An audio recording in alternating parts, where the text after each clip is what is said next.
your lifestyle, period, your juggling as an author, how have you been able to maintain? Honestly, the best thing that I can say is that I do have a lot of support. I have a lot of family support. I come from a huge Jamaican family. Jamaican. And when I need to be someplace, I have multiple families that I can call on, family members to maybe watch the kids. I have a fiance who supports me in everything I do. He travels with me. He goes above and beyond.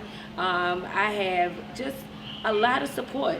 Whatever I need, I do have great friends and family to help support that. And actually, even when I'm at work, I don't consider it work because I love what I do. No, when you're at work, so what is it that you do at work I'm a family service coordinator for the Judy Center. And we're located in Title I schools, and I basically, in a nutshell, help families out of crisis situations so that they can focus on their young child education in the early years. So it's connected family with multiple resources and services, whether it's getting their BGE paid, whether it's helping them to get back into school, helping them to get free child care, that type of things. But I love it. So, and they say when you love what you do, you never work a day in your life. Absolutely. Yeah, I actually enjoy work. So so you do that full time. I do that full time. And you're an author and I'm an author and I'm a mother. So when I was writing a book, I would actually get home, write a chapter, then get to school, turn on log into my school account, write in the dissertation. It was just like I just had set times out through the day to do certain things, and I actually had a goal, and I kind of stuck with it. So if I said at 8 o'clock I'm having this done, I had it done. And actually, I have my fiance. He would do the cooking. Sometimes we had to exchange roles for a minute. He would be the child care, do all the housework sometimes, just for me to be able to do it. So that's why I say support is very much needed. Absolutely. Thank you. You're a superstar. You are Superwoman. I've always thought so highly of you. I've known you for over 10 years. Yes.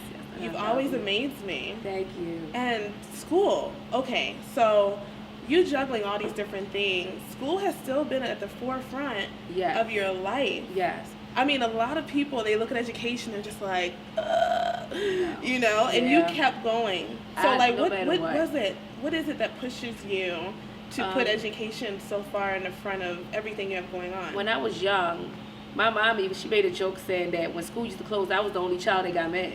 Snow days, I would cry because I couldn't get to go to school.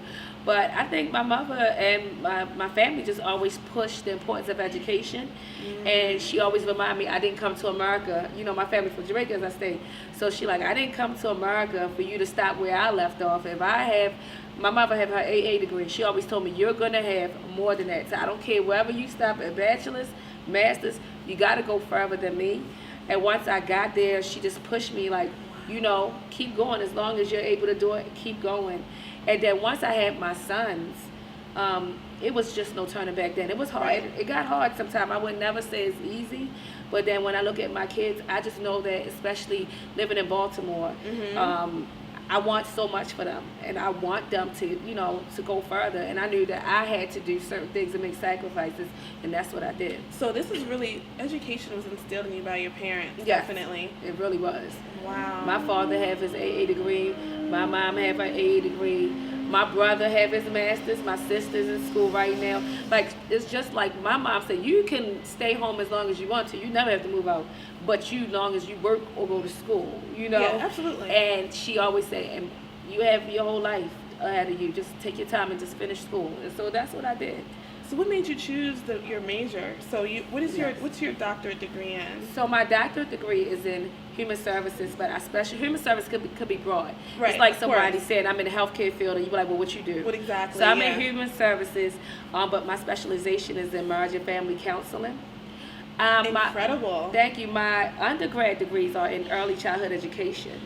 And I just found that while I was teaching, I seen that my kids, some of them were struggling, not because they didn't understand the content, but because honestly, it was other issues going on at home. Okay. And that I would actually see things going on, and I was restricted to the classroom.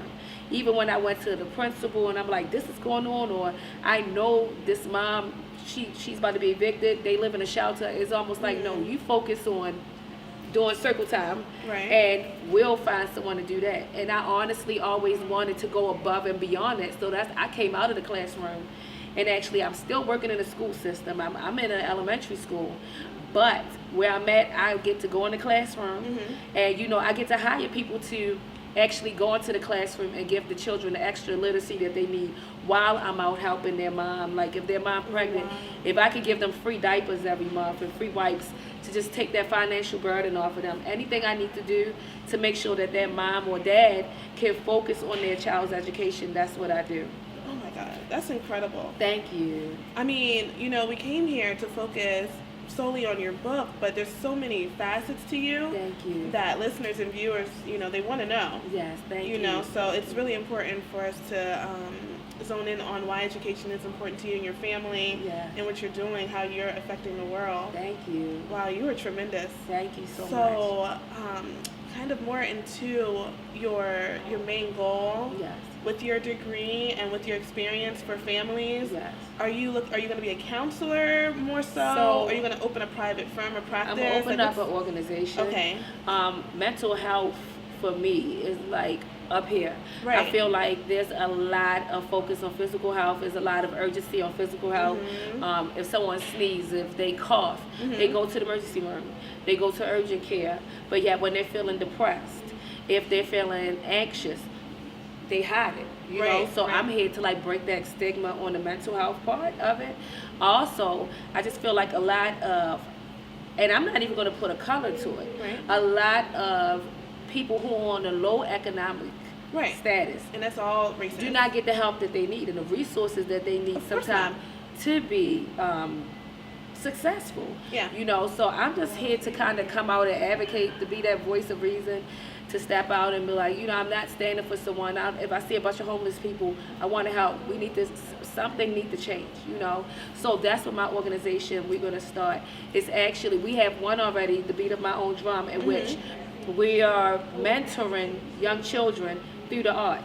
Wow. So whether it's rapping, writing, singing, painting, drawing, that's through me and my fiance, The Beat of My Own Drum. And then we have Preserving Our Tomorrow, which is on the case management side. So Preserving Our Tomorrow is exactly what we're doing. We're working with young children and their families because the children are our tomorrow. Absolutely. Honestly, 20, 30 years from now, the children that we see running around, they're running the world. So if we can get them on the right track, then it sounds cliche, the world will be a better place. I always say, if you have a tree and that tree is growing, when it's a baby and it's young and it's first growing out of the root, if that tree is slanted this way, you can almost bend it back to how you want it to be. And you see that. Yes. You see that in different communities. There's little posts on each side of the tree to help straighten it out. To straighten it out. Yeah, because absolutely. when you walk down the street, you see them big gigantic trees, and some of them are leaning. You can push all you want to. You're not able to straighten it out. You have to straighten it from the roof when it's young, catch it, and that's why I think I like to focus on young children and their families. Right. And everything does start in the home. It does. It does. So now, granted, you're also going to be doing marriage counseling as well. Yes. So it's exciting because you are going to be married very soon. Yes. And the love of your life you've been with for some years now. I've been with for some years. Oh my God. My friend she seen us and she was just smiling and was telling him, I'm so happy for you. And I kind of didn't know what she was talking about because she knew him before. Okay. I knew him. Yeah. And she said he had saw her one day and was like, Keisha Starr? Oh my God, I want to meet her. I'm going to marry her one day.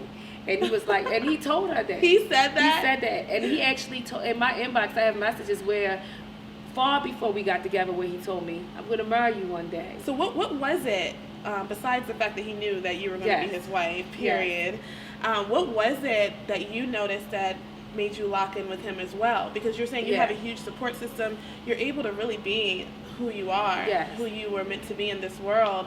And it's definitely because of your relationship that's allowing you to blossom. But what was it that really set it in stone for you in the beginning of your relationship for you? In the very beginning of my relationship, because he saw Keisha Wizard. He didn't see Keisha Starr. And when I say that, I mean that he saw me at my worst when nobody else did. Right. It was easy for me to come on Facebook and have a photo shoot and do this. Right. But actually, when he saw me, he saw a different Keisha and I was in a state of mind where it was just like, here it is, like you can run if you want to, and he stayed. And he helped me through it, and he loved me through all my pain, and right then I just knew that he was the one. That's huge. Yeah, he didn't see that. Like I always thought when he come in, okay, this man has been pursuing me online. Mm-hmm. You know, he have seen me when we met each other because we have mutual friends. Yeah. But he have seen me dressed up, heels, eyelashes, whatever. When he first met me, I was not pretty at all. He met me at a very unconventional place that you would probably lay the hair on, but it was a place that you would never think. When he came to meet me, he didn't know he was coming. I just gave him an address. And me and my friend was laughing because I was like, he want to see me so bad. But when he walked here, let's see the excuse he give why he ain't come through the door. And he came in, you know. And honestly, people don't know this. On our first date, I never went back home. We never left each other's side. Ever since. Ever since. Never left each other's side. So what would you say is going to, like, because, you know, of course, like you're saying with the counseling you're going to be doing for families, yes. and are you going to get to the point where you're going to speak more about two couples, like, yes. you know, the mother and father, or do you already do that? I do that in the now. schooling? Do you already speak to that? I have to do that now. Yeah. In the schooling, unfortunately, sometimes you don't get couples. Right. Even if I can speak to co-parenting, if I can help a man and maybe a parent mm-hmm. on how to better co-parent and raise their child, how to get along when you don't feel like getting along, and the importance of why you have to do it, fake it till you make it in front of your child. Mm-hmm. You don't have to live together, you don't have to love that person, but when you in front of that child or for the betterment of that child, exactly. make that decision, not a petty decision, make whatever decision is going to be better for that child. Because sometimes that's exactly what it is. Even though you're not going to be with your child's parent, you still need to have that understanding. Yes. And you make sure that the child doesn't see the ugly. Yes. You know, that's the least you can do. Yes. Despite the fact you're not going to be together. Yeah, I would be allowed to say in my household, oh my God, I wake up and it's just roses falling out, and me and Ty we don't walk, we glide to each other. It's not like that. We two cancers. Like Spike Lee stories. You know, we two cancers. He from East Side, I'm from West Side, I'm from Park Heights, he from Ivanhoe. Two moody cancers. Oh my goodness, moody. We in the house, but when Kate and Karen get up, we are the Partridge Family, you know. That's right. Hey, let's go out and let's go find a playground. Let's go to Panera Bread. You want muffins and mommy? That's what me and Kate and Karen have. You know, they won't see that crazy side. Yeah. Only because I know the importance of making a child see a nurturing and positive environment. Mm-hmm. So it won't be foreign to them. You know, we can only give what we have inside of us. That's the only thing I can give. I cannot give you anything that I don't have. Exactly. I can't give you $1 million because I don't have it. So if a child doesn't have that love embedded or see that love and that togetherness, they can't give that in school. Exactly. You know, so. You're in such an amazing field. Thank you. You're going to affect so many lives, and I definitely look forward to hearing more about what you're going to have going on with your organization. Yes. And how you're going to use that awesome degree. Yes, Dr. Wizard. Yes. Dr. Starr. Thank you. Someone said with the name Wizard, you're supposed to have doctor in front of it. I know. You kind of almost, I was like, oh my God. I know. That's funny, but that's true. Yes. But you know, and I used to be ashamed of my name so bad. I used to tell people my name was Wizette, the R is silent, because everybody used to sing, we're off to see the wizard. So I hated it, but I love it now. Yeah. Of course, I'm about to change it to Hill, but. I know. Yes. Are you going to keep Wizard Hill or just Hill?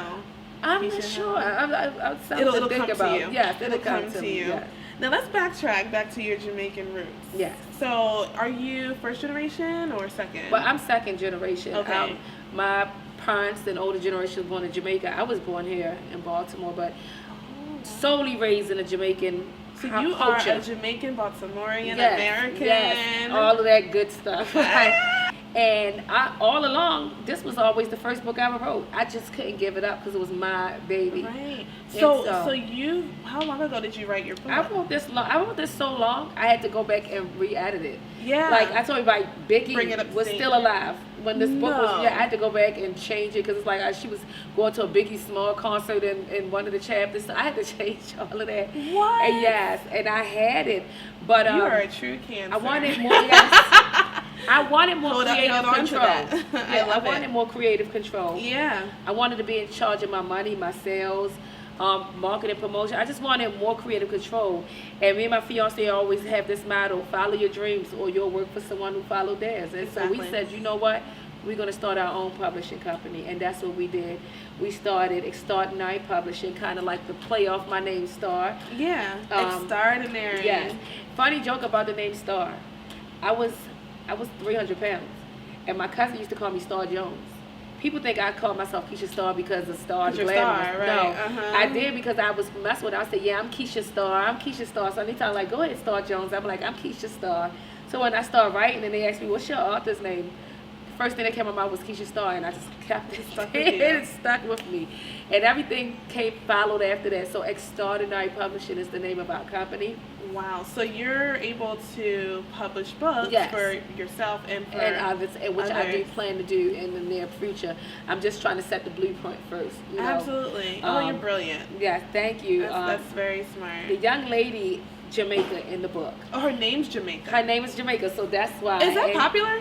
Or no? No. Do you know anyone named Jamaica? I don't know anyone named Jamaica. Wow. So you really came up with that? I hope so. Yeah, no, I mean, that's really cool. That's really cool. So an original thought, you know. Thank you. Mm-hmm. So Jamaica was born in a family with Jamaican parents who had money. They was former hustlers, and they were able to turn their street money into legal money, and they became very successful entrepreneurs in their hometown. And of course, as any other parent, they want the best for their children. They don't want them to do what they have to do. So Jamaica actually have a lot of resources and support to be the best she could be. But that early exposure to the fast life made her just want to do a BIG without ever getting a JOB. And I put that on there. And some incidents happened at the house, and she had to grow up a little faster than she anticipated. And she also had a best friend who had her fair shares of issues going on. So they set out and they went and started their own business, very risque business called Las Chicas. They got rope and some other friends, and they became household names in the street of Baltimore. So it is Baltimore based. But you know, when you get success, and this is the truth, when you get success, sometimes you got greed, envy, jealousy, and you know, sometimes that all the time that have to breed. Yeah, you know, sometimes you have to pay somebody back for doing some things to you. Yeah. And in this book, you just get it's a lot of it. Yes. Wow. You get it all. You get woman power. You get someone that's vulnerable. You get someone that's strong. You know, you get a lot of relationships are put to the test, whether it's parenting relationship or companionship. All kinds of relationships. It's going to be put to the test in this book. Put that all in there. Yes. And with you being a multifaceted woman, I can only imagine how you really got down to the nitty gritty with these different relationships. Yes. So Jamaica, can you describe this main character in just 3 words, just from, you know? I want to say feisty, fabulous, okay, but vulnerable. Feisty, fabulous, and vulnerable. You'll get that all from Jamaica. Wow. Does she make a lot of stupid choices? she doesn't. Or she make a lot of power choices that you wouldn't think a woman would make. Wow. You wouldn't think a woman. You would more get it coming from a male perspective. Huh. And her mentality is like that. Now, is she your favorite character? Who's your favorite character in your book? Jamaica, of course. She is. She is. You know, I'm not saying this because I wrote the book. And I'm not being cocky or anything, but I went back and read the book, and I forgot all the stuff that I wrote in it. Right, and I was so you were impressed. It's like a different generational version of you going back and reading a work of art from the old you. It really was. And you falling in love with it. I fell in love with it. And then I had the editor. Yeah. Who, oh my God. So the editor that I hired to do this book actually have a project coming out with T.D. Jakes. She is one of the bestsellers author herself. And she called me and was like, I don't just tell nobody nothing. She said, I had to go back and re-edit your book because I got so caught up in reading it, I forgot I was editing the book. Yes. And she was like, this book. So she stopped editing and was reading it. Yeah. And she said, this book, I haven't had a well-written urban fiction book that was so well written down to the grammar, down to everything in there, like the Coldest Winter. She said it put me in that mind state. When she told me that, I was happy because that's the book that made me become an author. Yeah. I read that book. It was like, oh my God, I related. That was incredible. It was incredible. I related. I'm like, I can see everything that went on. Exactly. It was where I was living. You know how midnight looked, I remember. No, honestly, midnight was the shit. You know, so for me, it was just like, oh my God, what? I didn't even know you could write books like this. Yeah. And what is this? Now, is urban fiction your lane, period? No. Okay. So, urban fiction is not my lane. It's the lane I started. Okay. I'm going to write biographies. I'm not just going to stay with that. I'm going to write about mental illness. My dissertation was on bariatric surgery and the impact mental illness have on the outcome in the post-operative stages. So, I mean, you're going to get a little bit of everything from me. Wow. Yes. Which is expected. Thank you. You know, a little bit of everything from you. Miss Keisha Starr, Dr. Keisha Wizard Hill to be. Yes. So for authors looking for mentorship, what services do you provide? I know you have your publishing company, Extraordinary Publishing, so you're able to assist them in the process of getting their book out there. But what else comes with your, like, do you mentor authors? Yes, I do a lot of mentor authors, consultations. I connect them with, if I can't help them, I usually connect them with someone who could. I have a group on Facebook called Extraordinary Writers, and that's spelled EXSTARDINARY Writers. Extraordinary. Yes, and if they send a request there, they get accepted, and they're able to network and communicate with other authors, publishers, graphic artists, designers that can design their nice book. Community. Yeah, it's a little community for writers. You can promote your book because we have a lot of people there that's also readers. Yeah. That's our consumers is also on there too, so you can get that feedback from them. So that's what I try to do. That's awesome. Thank you. And you have a lot to offer. You've been working with all kinds of different amazing people in the industry. Yes. And just watching you over the years, you're definitely the perfect person for a beginning author to contact. Thank you. And ask for some type of, advice or mentorship. So yes. that's Thank awesome. you so much. Yes, Ms. Starr.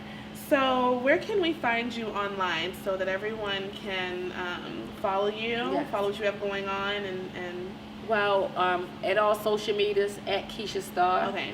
On Facebook is Facebook.com/Keisha.Starr, and I also have /Keisha Starr fan page.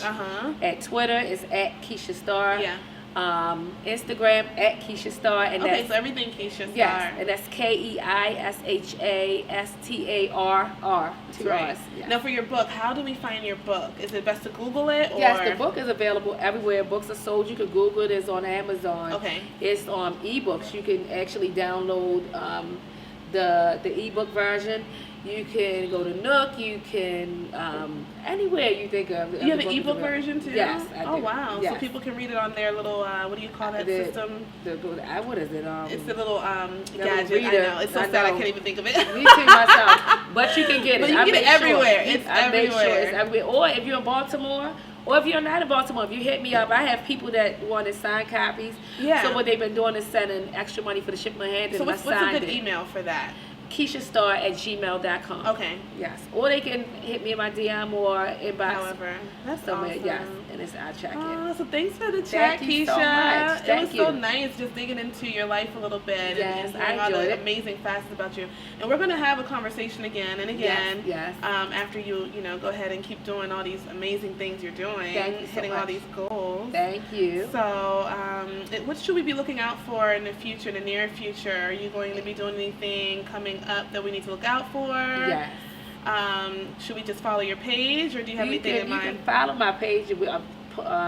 Another book is going to be coming out. Oh, really? Just know another book will be coming out. We also look out for this book. I don't want to spoil it. It's going to be an addition going on to this book that I think that you're going to really enjoy. Blogging, and I also have a podcast. That's right. That's going to be coming out. That's right. Yes. So you guys stay tuned. Please do. To the Keisha Starr brand. Thank you so much, Keisha. Thank you. So we're going to go ahead and get into the your reading section, your reading portion where you're going to read an insert from your novel. Yes, I will. So let's look forward to that. Thank you. Thank you so much. Thanks for having me. All right. My pleasure.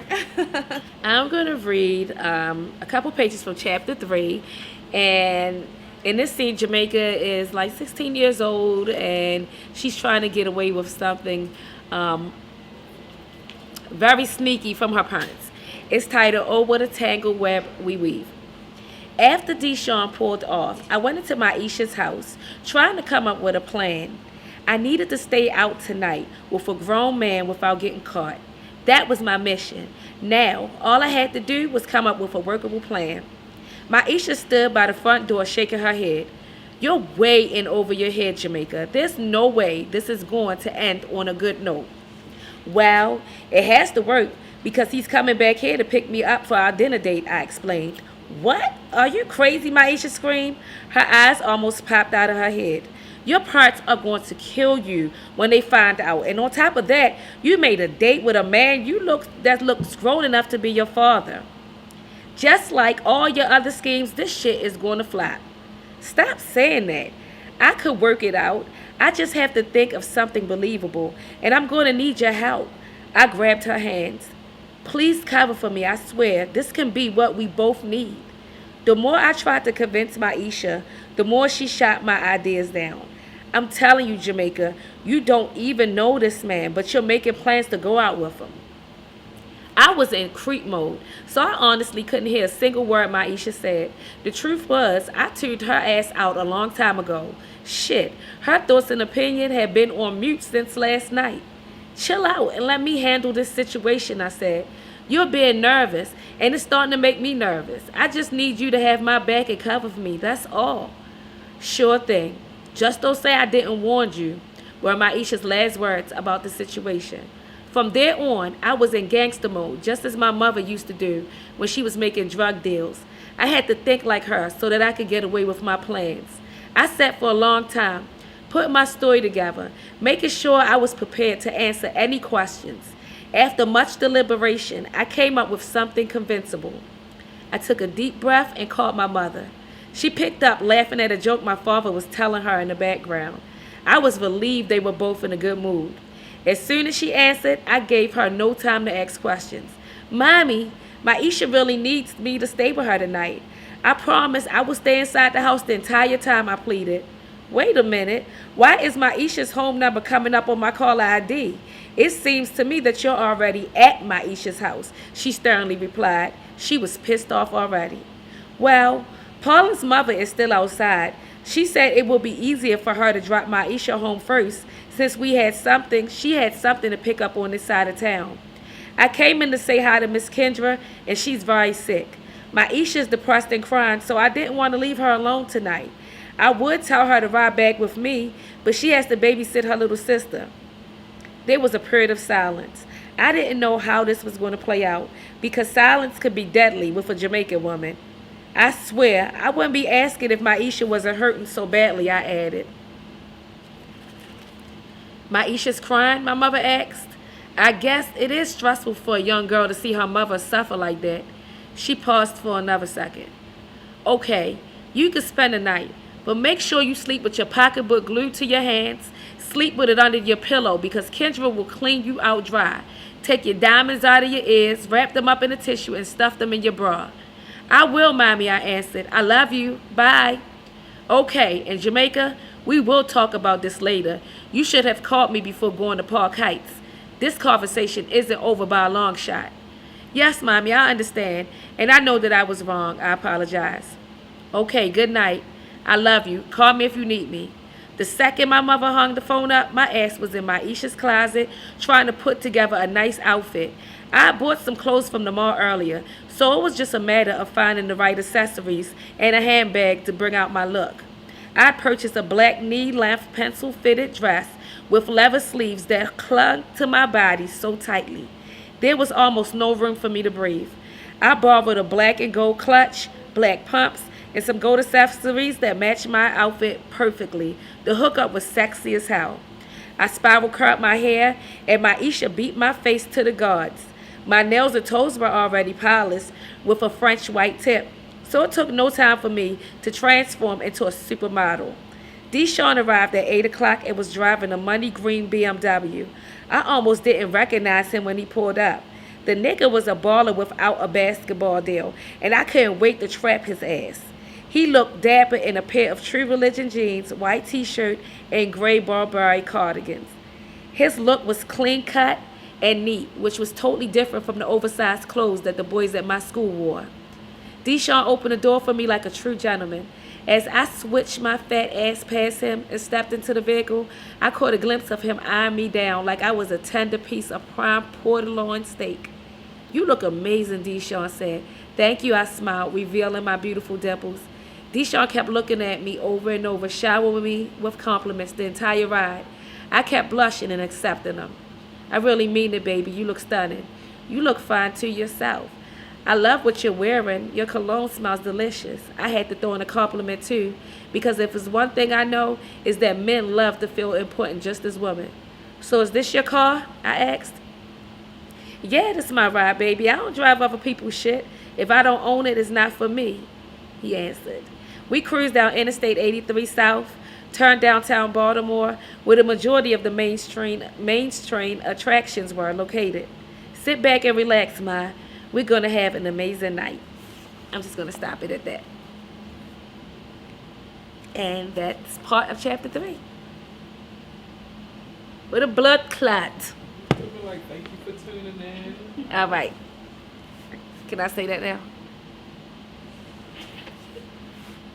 Thank you guys for tuning in. I hope you enjoyed what I read so far. That was chapter 3, Oh What a Tangled Web We Weave. Please go out and get Jamaica Me Go Crazy. Available everywhere books are sold. And you can also hit me up on my social medias at Keisha Starr. That's KeishAStarr. Good night, good morning, good afternoon. Bye-bye.